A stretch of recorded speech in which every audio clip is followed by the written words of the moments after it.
Hello, everybody. I hope you're doing okay. I hope the weekend is treating you great and you're ready for SoFi earnings tomorrow morning. I'll probably catch it live on Future Investing's channel, Tanner's channel. But believe it or not, today's video is not going to be about SoFi. I want to do a follow-up video and talk a little bit about Palantir. Earlier today, I put out a Palantir video. It was the BBC interview. No, not that BBC, you nasty scoundrels, you. It was a BBC interview, British Broadcasting Channel, if I'm not mistaken, or British Bullshit Channel by some people. And Dr. Alex Karp was being interviewed by this woman interviewer. It was an hour-long segment. They spoke about a lot of things, and Dr. Karp's actual segment was around 8.5 minutes. I think he did a fantastic job. This woman literally was asking him about keeping and storing data of NHS patients.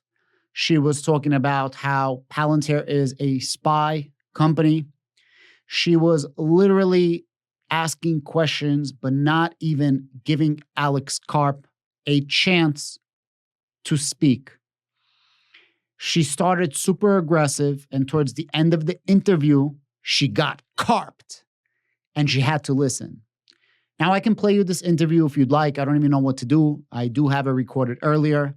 If you guys didn't listen to the interview, you know what? I'm going to put it at the last 8 minutes of this video. Maybe I'll get some watch time. You guys let me know in the comments down below what you guys think about this interview. But one of the things that was really apparent was she kept asking him about data privacy, and Dr. Karp was like, we don't keep your data. We don't sell your data. We will not sell your data. We don't even have an option to sell it if we wanted to sell the data. We don't have access to the actual data. It was the funniest thing ever. She just kept hounding him with the same exact questions.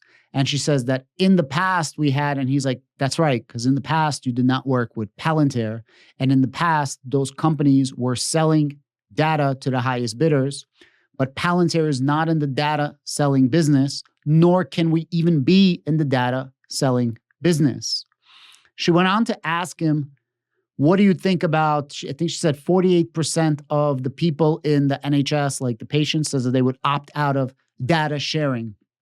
And she says, what do you think about that? And Dr. Alex Karp says, that's why you need Palantir so bad, because without Palantir, you have all of these big data companies or big companies selling the patient's data.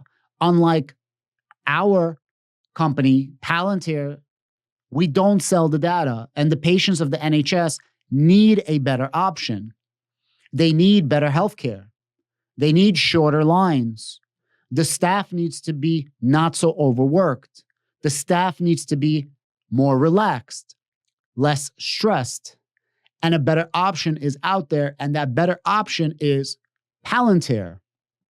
Whether people choose to believe it or not, or people choose to actually do the research and understand the power of Palantir, what Palantir can do for the NHS and the patients of the NHS is a different story. I want to show you something.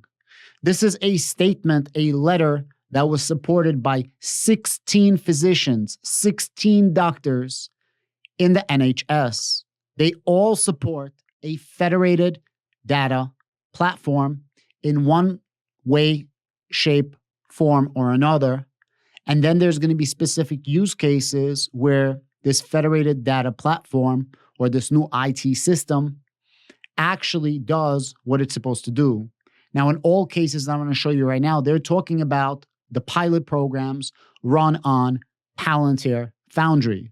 So everything that I'm going to show you right now is directly correlated and built on top of and as a result of using Palantir Foundry for the NHS pilot programs. Take a look at this. And again, stick with me. I'll probably play you the 8-minute interview at the end of this video, just in case you haven't watched it earlier today. This is from NHS England News. Open letter from NHS medical leaders to patients and the public. This is October 13th, 2023. Now, remember, the NHS was supposed to make their decision about 7 months ago. Then last month, at the end of September, they were supposed to make another decision. They postponed it until the middle of October. And now that's postponed, but not officially because we don't get any information, which if you stick with me, I'm going to explain to you what I think is happening. Let's see if I'm right or wrong. The NHS has a £2 million program that is explaining data surveillance, data sharing, or lack thereof, data surveillance and sharing, whatever you want to call it. They're educating the public. As frontline clinicians, with extensive experience of working in the NHS, we have all felt the frustrations when systems, processes, and people don't talk to each other as well as they should. Sometimes these are frustrations of patients needing to repeat their medical history whenever they need to use a different part of the NHS. In others, it is the time wasted cross-checking and logging into different systems to access information about the individuals in our care. It's basically the frustrations of our patients come to the NHS at some of the most vulnerable points in their lives, and they want to know that our healthcare teams have access to the best possible information when it comes to their treatment. The COVID-19 pandemic highlighted the crucial role of joined-up data in solving some of these issues. The success of the NHS response was closely tied to the rigorous interrogation of local data. Allowing us to deliver the largest and most precise vaccination program in NHS history. This efficiency and efficacy response was only possible because of the investment in connected digital systems. We have been working closely with the NHS England to pilot and test, this is exactly Palantir, a range of use cases for the federated data platform, a piece of software that makes it easier to safely use existing NHS data that is currently stored in separate systems to tackle some of the big challenges of our healthcare service.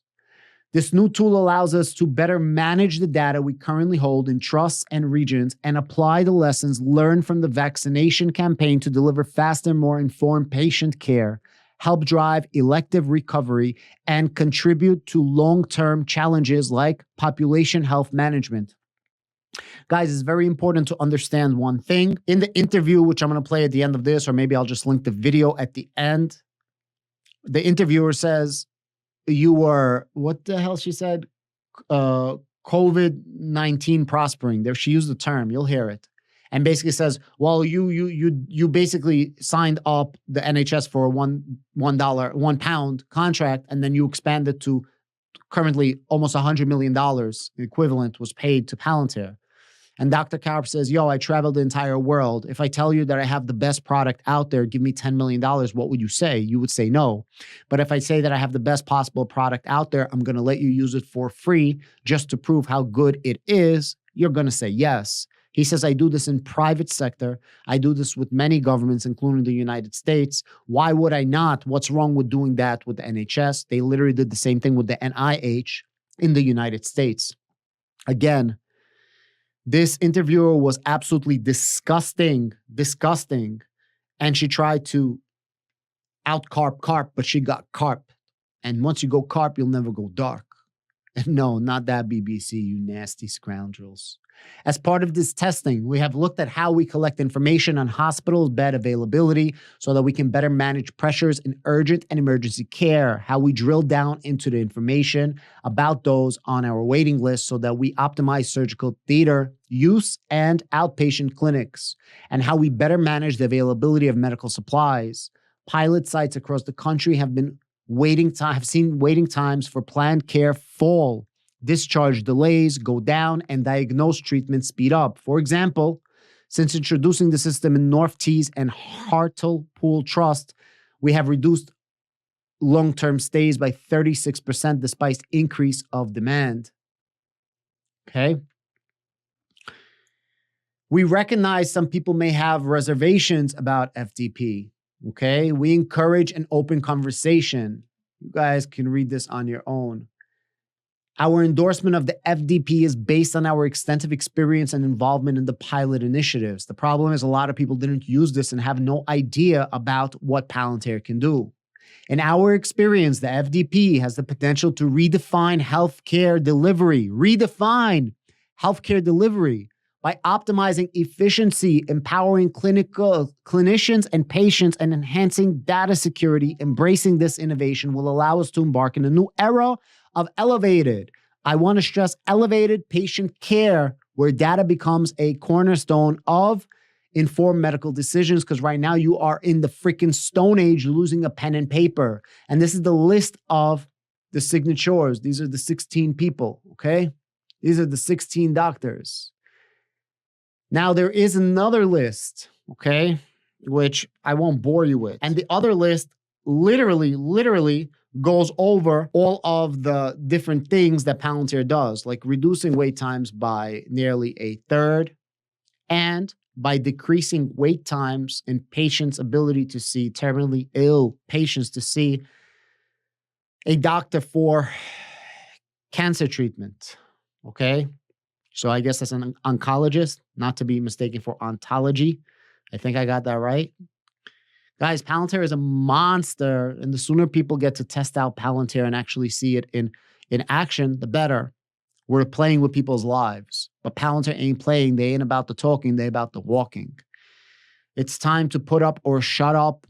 People have been hurt and lack the best medical treatment possible because of this ongoing battle, this political red tape bullshit against Palantir.